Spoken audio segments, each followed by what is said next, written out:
Welcome back, family. In our last video, we discussed about a powerful and eye-opening journey into a topic that many marriages quietly struggle with, and they rarely talk about it openly. We introduced our series that says why sex matters in marriage, the bond, the body, and the balance. And we also took time to talk about the why this topic matters, and what happens when it is ignored.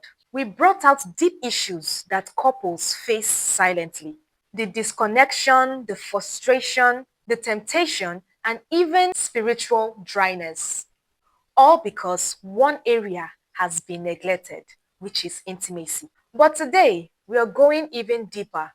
Let me start by asking a few more questions. Have you ever wondered why even your prayer life as a couple feels weak or blocked, and you can't explain why? Why do couples who pray together still feel emotionally distant from each other? Could the spiritual temperature of your marriage be connected to your physical intimacy? These are serious questions, and they lead us to this truth. Before we ever talk about the body, we must have to understand the spirit. Now, the spiritual perspective, why God instituted sex in marriage. Let's be clear. Sex in marriage is God's idea. God created it, He blessed it, and He placed it right at the center of marital unity.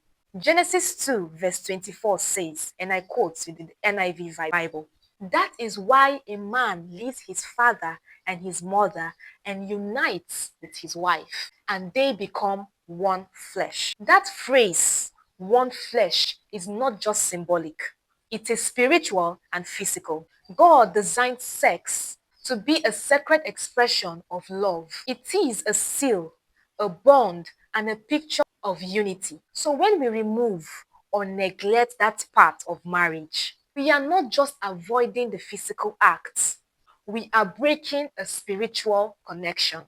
Now, here is what happens spiritually when couples stop having sex. Number one is that the covenant weakens, and then emotional gaps begin to form.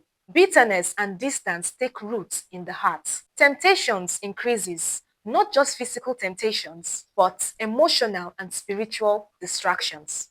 The power of agreement is weakened. Even when couples pray, there is a silent division. First Corinthians 7 verse 5 gives a direct instruction. Do not deprive each other, except perhaps a mutual concept and for a time, so that you may devote yourselves to prayer. Then come together again, so that Satan will not tempt you because of lack of self-control. Let's pause there. The Bible is literally saying that if you withhold sex for too long, the enemy can step in. Now, who is this enemy? The devil.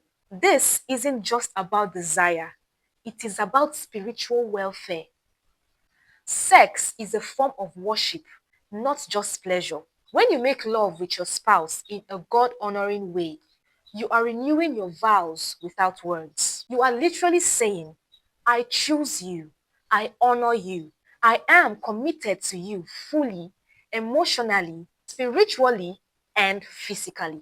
It brings peace into the home.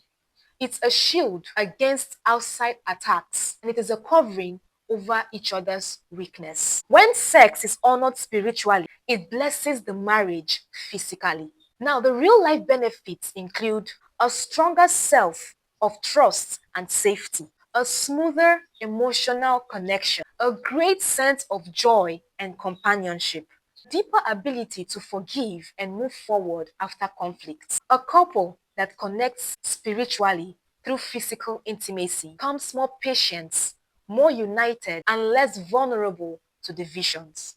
Now, this is the reason why couples suffer spiritually when sex is ignored. Now, this is because the soul and the body is not separate in marriage. When one suffers, the other follows. A man who feels rejected physically may begin to withdraw spiritually. A woman who feels emotionally disconnected may resist intimacy physically. And the circle continues silently and dangerously. But it doesn't have to. This is why God included sex in the marriage covenant, not as a bonus, but as a bond. I would love to hear from you and would love to hear your sincere honesty. Have you seen why lack of intimacy affected your spiritual unity? Ever struggled to pray together as a couple after long periods of disconnection? Have you felt bitterness growing between you and your spouse, even when nothing was said out loud? Please share your experiences in the comments. Your voice matters. Others might be going through just the same thing and need your insights, your story, or even your questions. Now, here is what is coming next in this series. In our next video, we will discuss the medical side effects of sex, what it does to the body, the brain, and the nervous system. You will be amazed at how God designed our biology to respond positively to intimacy when it is within the covenant of love. So stay with us because this journey is just beginning. Just before you go, if you believe this message needs to be heard, please do the following. Like this video. It helps us reach more couples. Share it with friends, family, or in your relationship groups. Someone needs this today. Subscribe to Love Talk channels so you don't miss the next episode. At Love Talks, we don't forget the hard topics. We break them down. We talk love. We talk truth. Let's keep building healthier marriages, stronger intimacy, and deeper connection in God's way. This is Love Talk. See you in the next episode.